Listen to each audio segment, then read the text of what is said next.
Muchísimas gracias por acompañarnos en esta emisión de En Contrapunto. Yo soy Itzbel González y le doy la más cordial bienvenida. En esta ocasión tenemos la presencia de Celina Izquierdo, y es parte del Observatorio de Violencia Social y de Género. Bienvenida. Muchísimas gracias. Celina, primero platícanos, ¿qué hace este observatorio? Bueno, el observatorio lo que hace es investigación, recopila cifras, recoge la cifra negra, recopila cifras de las instituciones públicas, pero también tiene mecanismos para medir la cifra negra y entonces hace una valoración entre lo que se conoce y lo que se desconoce para armar un corpus de acercarnos a realmente qué es lo que está sucediendo en nuestra sociedad. Y lo hace, por eso se llama de perspectiva de género, con perspectiva de género. ¿Qué pasa con los hombres en tales o cuales condiciones? ¿Qué pasa con las mujeres en tales o cuales condiciones? Todo alrededor de la violencia. Todo alrededor de la violencia social. Es muy curioso porque la mayoría de las cifras que han sacado en cuestión violencia de género han sido desfavorables para las mujeres. ¿En qué posición está Quintana Roo con respecto a estas cifras? Bueno, realmente todo el país, la semana pasada había una reunión de gobernación donde estaba Osorio Chong, y realmente los indicadores podríamos estar en condiciones de decretar una alerta en todo el país. Es decir, en todo el país. En el país las condiciones de las mujeres han empeorado notablemente. En Quintana Roo, bueno, evidentemente que es uno de los estados en los que las malas condiciones han crecido muchísimo en los últimos, te puedo decir, en los últimos 6 años, concretamente en los últimos 6 años. Y estamos en una condición tal que la Secretaría de Gobernación, por medio de la CONAVIM, ha hecho un documento de trabajo citando 11 conclusiones donde le dice al gobierno del estado: tienes urgentemente que intervenir en estas 11 condiciones que dan por resultado que la violencia contra las mujeres se haya disparado. Te voy a decir una de ellas, por ejemplo. Le dice la CONAVIM: tus funcionarios y funcionarias públicas en general no saben de derechos, y no saben de derechos de las mujeres, y no manejan protocolos, y no están sensibilizados, y no están capacitados. Por eso, cuando un caso se les presenta, por más que tengan buena voluntad, no saben qué hacer. Claro. Y entonces eso es revictimizar. En la mayoría de los casos, cuando vienen y entrevistan, esta comisión muy especializada, vienen y entrevistan, dicen: no, pues aquí la gente no sabe cómo se deben de tratar estas cosas. Y le dice: recomendación número 1, tienes que capacitar verdaderamente a tu gente para que pueda estar a la altura de un funcionario o una funcionaria pública que atiende estas problemáticas. Claro. Esa es la primera de las primeras. Y de ahí en adelante, si tú me preguntas en qué situación estamos, respondiendo a tu pregunta, por ejemplo, en delitos sexuales, el estado de Quintana Roo es el más alto en toda la República. Pero si enumeras por municipios y enumeras los 10 municipios que tienen más alta violencia sexual, dentro de esos 10 de todo el país hay 3, oro, plata y bronce, de 3 municipios de nuestro estado. O sea, y somos 10 municipios. Me imagino, Benito Juárez. Por supuesto. Benito Juárez, Solidaridad. Por supuesto. Y Otompe Blanco. Entonces, o sea, haces el 1, 2, 3, que claro. En deportes es muy glorioso, pero bueno, en esto es vergonzoso porque además somos 10 municipios, claro, tenemos por 11 supuesto. municipios, o sea, no habría razón para estar en ese ranking, ¿no? Y hablando de sensibilización en cuestión de delitos sexuales, también se tiene que sensibilizar la parte que atiende los delitos sexuales, porque, yo he visto muchos casos de que llegan es que me violaron, y todo el proceso que siguen las mujeres después de una violación para demandar, para todo, es muy difícil. Claro, es muy difícil. Para empezar, es muy difícil que las personas se den la oportunidad de ir a poner una denuncia. Para que se decidan, ¿no? Y después todo lo que viene después de ahí, ¿no? Y después si están en condiciones de darles verdadera atención o simplemente los revictimizan. Yo diría, y esto lo quiero aceptar y quiero que la población lo sepa, que en Benito Juárez tenemos una mesa de atención de delitos sexuales y una fiscal de delitos sexuales que tiene un altísimo perfil, que es sumamente sensible. Entonces, ahí sí no tendríamos problema, claro. Es un gran logro tenerla ahí a ella. Yo me imagino. Ahora platícame un poquito acerca de... Pero lo que sí te puedo decir, perdóname que te interrumpa, lo que sí te puedo decir es que no tenemos el instrumental para detectar ADN. Es decir, que eso sería elemental para poder saber si tiene una persona que ha sido atacada y se le puede extraer muestras, decir, bueno, este es el ADN del sujeto que la atacó y entonces podemos revisar todos. No lo tenemos. Eso es entonces es algo elemental. Claro. ¿Cómo puedes estar todavía en el oscurantismo de los siglos pasados, que puedes acusar a alguien que puede ser inocente, ¿no? O que puede el culpable andar en la calle porque no tienes un laboratorio de ADN que te permita inmediatamente una prueba fehaciente del delito que se ha cometido? Y además, en pleno 2016, que alguien lo habrás provocado, no es posible que todavía sigan pensando de esa forma. Hay diferentes formas de violencia, lo sabemos. ¿Cuáles son los niveles y hasta dónde ustedes ya intervienen para decir esto ya es violencia de género, esto ya lo tomamos como parte de la cifra? Mira, qué bueno que me preguntas esto, porque aquí hay una discusión muy interesante. O sea, la clasificación, digamos, que se hace en todos los estudios de la violencia, bueno, la violencia física, la violencia emocional, la violencia patrimonial, digamos, esta clasificación de la violencia. Nosotros nos permitimos hacer un estudio que rompiera con ese paradigma. A ver, simplemente de la violencia física, al interior de la violencia física, no me voy a meter con la patrimonial ni con la emocional, ¿qué tipos de violencia? Porque no es lo mismo la violencia que vive una mujer cuando la arrastran del cabello y la agarran a patadas estando preñada. No es esa violencia. A las violencias en que la incitan al suicidio, por ejemplo, ¿no? O sea, estamos hablando de violencias, todas esas violencias, también al interior de la violencia física, hicimos una clasificación. Y encontramos que las mujeres que viven violencia física, el 30% de ellas, es decir, son muchísimas, pero el 30% de ellos viven una violencia extrema porque su pareja o la persona que las agrede es parte de un grupo delictivo, que no es lo mismo que tener una pareja borrachina. Es decir, pertenecen a un grupo delictivo, tienen armas, las han incitado al suicidio, las han mandado más de una vez al hospital, consumen drogas duras. Es decir, dentro de la violencia física tenemos una gama tan intensa, y el 30% de las mujeres están en esa condición. De tal manera que es tan grave que su vida está en peligro, este mismo día está en peligro. Y aquí el tema es, otra de las recomendaciones de la CONAVIM es, oye, ¿y por qué no tienes un centro de justicia para mujeres? Oye, ¿por qué no tienes un refugio donde estas mujeres, este 30% del que estoy hablando, pudiera con sus hijos esta noche a pasar los próximos 8 días y resguardarse de la violencia? Bueno, en Quintana Roo no hay un centro de justicia para las mujeres.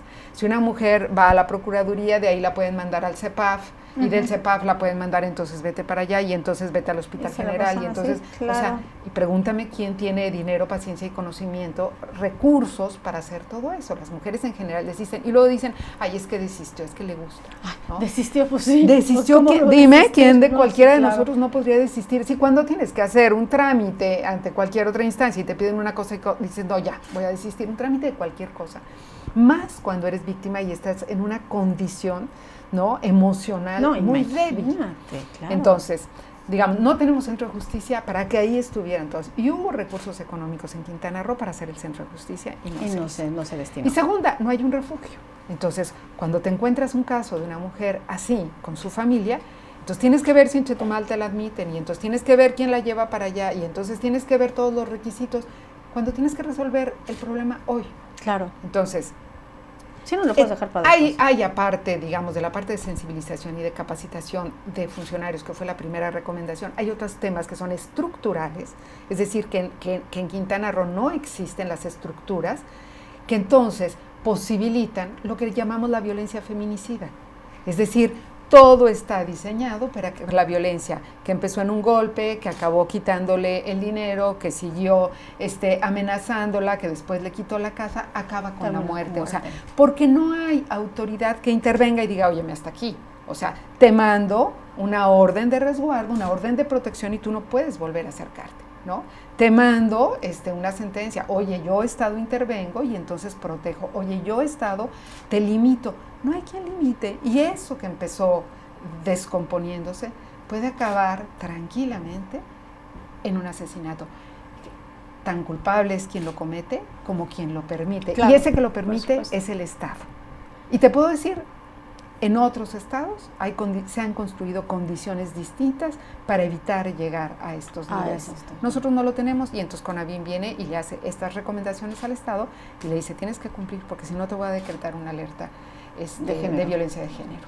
¿Sí? Hay como un círculo ahí vicioso, medio raro con respecto al término feminicidio.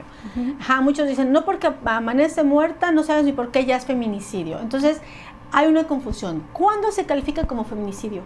¿Y en qué momento se tiene que levantar esa alerta de género?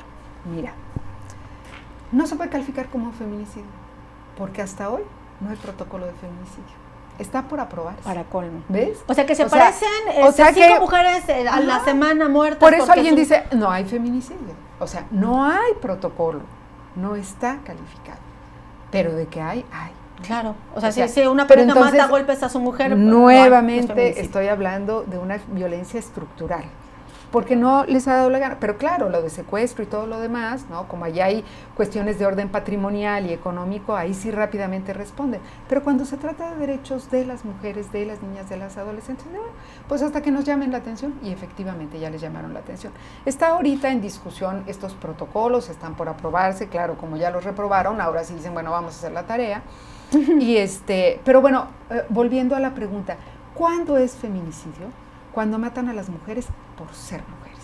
Es decir, cuando no ocurre un asesinato por asaltarlas, ¿no? O por una riña, sino cuando las matan por ser mujeres. Y eso quiere decir que tiene una connotación sexual muy específica.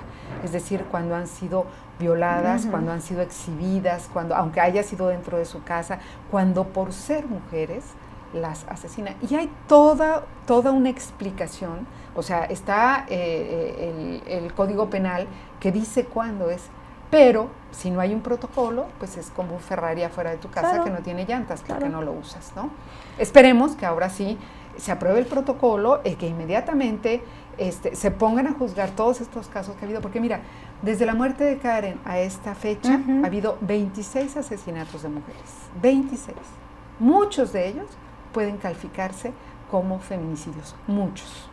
Los cifras que ustedes sacan del observatorio, obviamente tienen mucho que ver con todo lo que se registra en la Procuraduría, con todo lo que se registra, ustedes están muy de la mano con ellos.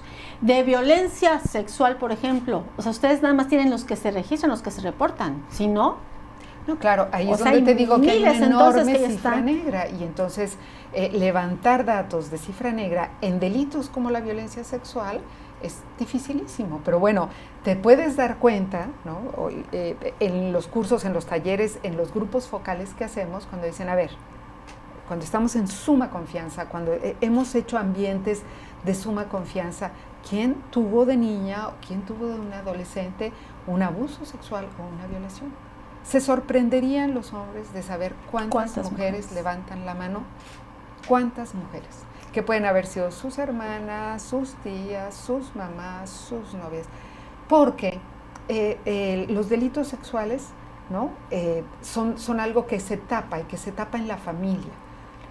A las niñas no les enseñan a reconocer que esto es un delito sexual. Muchas veces las mujeres de la familia, por razones muy negras, ocultan, pocas son las que acompañan, es decir, y contra niños también, Sí, voy a decir que contra niñas y contra niños. Es más, la cifra negra de niños es mucho mayor, porque ahí todavía tenemos un prejuicio mucho mayor en el caso de los abusos de los niños. Pero lo que sí te puedo decir, y regreso al informe de la CONAVIM para que las personas no tengan que creerme a mí, sino en un documento elaborado, digamos, lo hemos dicho también nosotros, pero viene la CONAVIM y lo dice, y entonces eso ya tiene otra connotación. La CONAVIM presenta una gráfica de lo que son los delitos sexuales en todo el país, ¿no? Y te la pongo así, el promedio de delitos sexuales en el país, y luego los delitos sexuales año por año, cómo han venido creciendo en Quintana Roo. Estamos, como lo decía, absolutamente por encima. Pero dentro de esa gráfica hay algo que me parece muy importante que tenemos que conocer. En algún momento, las denuncias, las sentencias y los delitos estaban más o menos en un nivel, digamos, deseablemente cercano. llegó un momento en el que las sentencias se cayeron. ¿Qué pasa para que las sentencias se caigan? Esa es una pregunta a quienes promueven la justicia. Se caen y el delito se dispara. Se dispara, obvio. Prueba de que cuando somos permisivos, cuando no hay justicia y cuando hay impunidad, entonces va para... ¿Por qué está para arriba el delito? No por los violadores, sino por la falta de un Estado que intervenga. Sí, claro, porque dicen, ay, no pasa nada, ¿no? ¿Cuál es el problema? Así es. Sí, Celina, si te dijeran, pon sobre la mesa 5 puntos para que las cosas sean diferentes en Quintana Roo, para que pueda cambiar en este sentido Quintana Roo, ¿cuáles fueron? Yo diría una legislación, porque tenemos una, pero no está alineada. Diría el cumplimiento de esa legislación. Diría instituciones públicas sensibilizadas y capacitadas.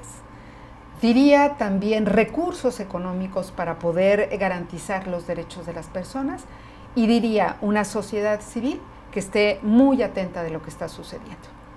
Si alguien se quiere acercar con ustedes, ¿a dónde tienen que ir? Bueno, lo único que tienen que hacer es visitar nuestra página, el Observatorio de Violencia Social y de Género, ponerse de acuerdo con nosotros, revisar algunos de los documentos que tenemos de las investigaciones. Tenemos sobre educación, sobre embarazo adolescente, sobre vulnerabilidades y bueno, entrar en contacto. Perfecto. Ahora, por último, ¿cuáles son tus expectativas con respecto a la próxima administración aquí en Quintana Roo? ¿Ya presentaron algo? ¿Ya se acercaron? ¿Ha pasado algo? Mira, me parece que lo pienso, lo comparto con ustedes. Si logramos transitar, estamos de gana.